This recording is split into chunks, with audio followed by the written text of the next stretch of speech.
नमस्कार। कौशल योग के आज की इस कड़ी में हम लोग वृक्षासन के अभ्यास की विधि सीखेंगे। अंग्रेजी में इसे ट्री पोज कहते हैं। वृक्ष का अभिप्राय यहाँ पर है स्थिरता से। जैसे वृक्ष का जो ट्रंक होता है, तना होता है, वह बिल्कुल स्थिर होता है। बाकी और जो दूसरे अंग हैं जैसे डालियाँ हैं या उसके पत्ते हैं, वे हिलते डुलते हैं, लेकिन उसका जो मेन ट्रंक का भाग होता है, जो जड़ से शुरू होता है, वह बिल्कुल स्थिर रहता है। उसी तरह से जब हम अपने शरीर को बिल्कुल स्थिर बना देते हैं, तो इसीलिए उसको वृक्षासन कहते हैं। तो आइए अब हम लोग देखते हैं कि इसका अभ्यास कैसे किया जाता है। तो अपने स्थान पर हम खड़े हो जाएंगे। अपने स्थान पर बिल्कुल सम स्थिति में खड़े हो जाएं। दोनों पैरों पर समान भार, चेस्ट थोड़ा सा आगे की ओर निकला हुआ और हल्का सा शोल्डर पीछे की ओर। तो इस तरह से खड़े होकर के बिल्कुल स्थिर हो जाएं। स्थिर का अभिप्राय है कि अब आप मन को पूरी तरह से एकाग्र कर दें, मन को पूरी तरह से अपने शरीर पर स्थिर कर दें, माइंडफुल हो जाएं। यानी अब आपका मन कहीं भ्रमण नहीं करना चाहिए। यदि मन भ्रमण कर रहा है तो हम व्यायाम कर रहे हैं, योग नहीं कर रहे हैं। तो मन को भ्रमण से मुक्त करके बिल्कुल अपने आप पर स्थिर करके अब हम तैयार हो जाएं और तैयार होने पर देखें कि इस आसन को हम कैसे करते हैं।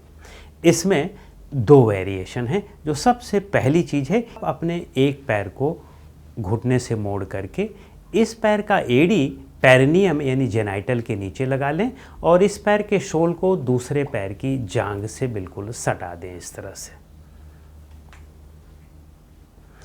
स्थिर हो गए हैं और दोनों हाथ की हथेलियों को इस तरह से नमस्कार मुद्रा में सामने रख लें, या आप दोनों हाथों को इस तरह से ऊपर भी रख सकते हैं।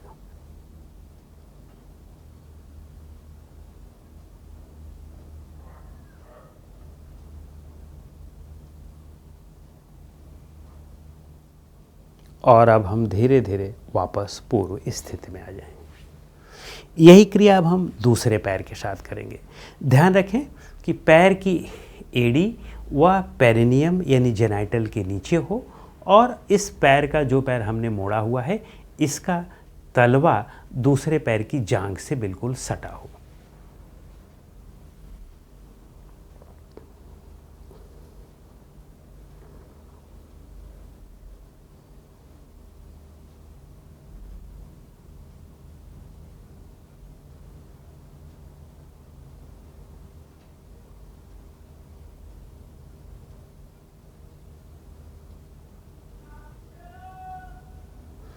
इस स्थिति में आप आरामदायक समय तक रुके रहेंगे और जब आपको लगे कि अब आपको वापस आना है, तो आप धीरे धीरे हाथों को नीचे लाएं और फिर दोनों पैरों को इस तरह से सामान्य स्थिति में कर लें। तो यह हमारा वृक्षासन है।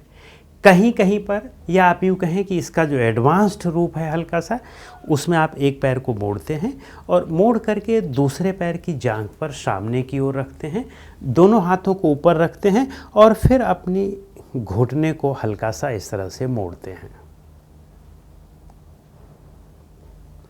यहाँ पर आप बिल्कुल स्थिर बने रहेंगे। फिर धीरे धीरे वापस आ जाते हैं। यही क्रिया फिर दूसरे पैर से करते हैं।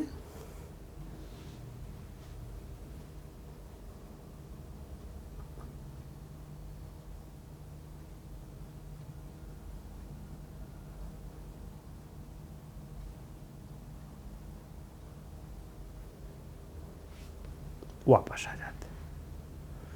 अब हम लोग इस आसन के लाभ और सावधानियों को देख लेते हैं।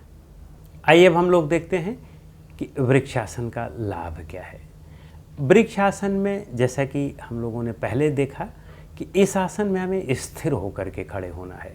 वैसे वास्तव में जो भी आप आसन करें, यही नहीं किसी भी आसन में हमें स्थिर होना चाहिए। यानी अंतिम स्थिति में हम इस तरह से हों कि जैसे वास्तव में कोई मूर्ति खड़ी हो या पेड़ खड़ा हो, बिल्कुल हिलना डुलना नहीं है, अनमूव्ड रहना है। वह स्थिति इसलिए आवश्यक है क्योंकि उसमें हमें अपने मन को भी एकाग्र करना होता है।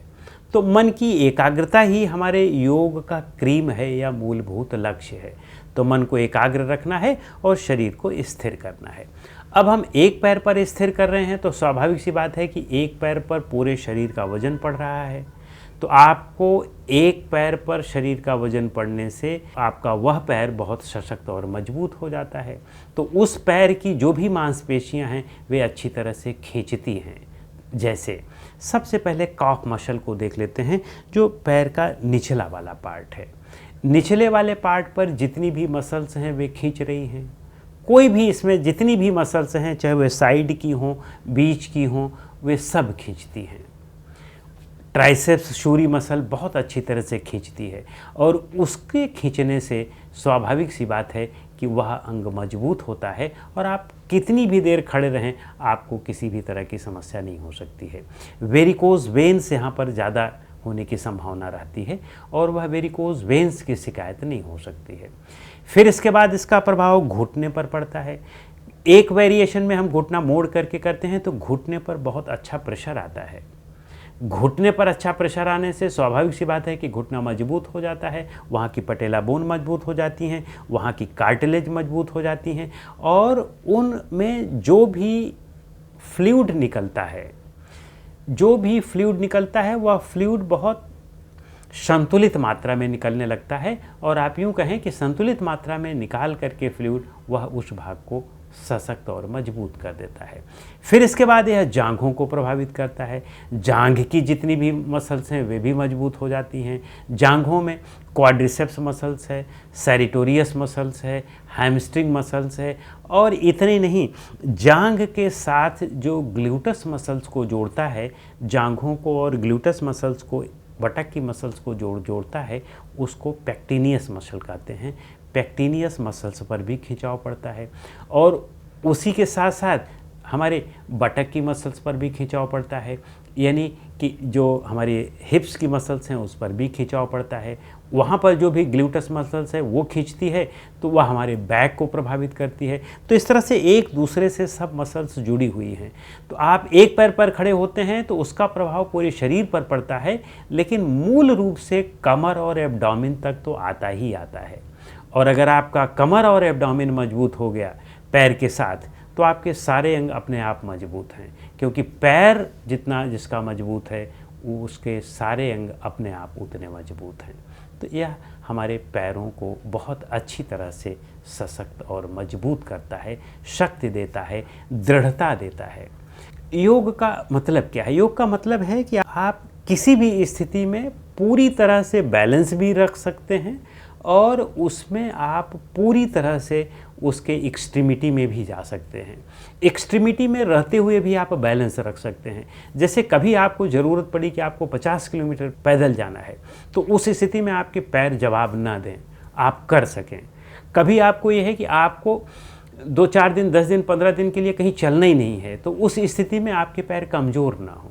तो कहने का मतलब हम बैलेंस और उसके जो एक्सट्रीमिटी है दोनों में जी सकते हों, दोनों में इक्वेनिमिटी रख सकते हो, समानता रख सकते हो। इसे ही तो हम योग कहते हैं। समत्वम योग उच्यते, समता ही योग है। तो इस तरह से हमारे इन अंगों को यह फ़र्क देता है, फ़ायदा देता है और स्थिरता जो बढ़ती है वह अलग से बढ़ती है।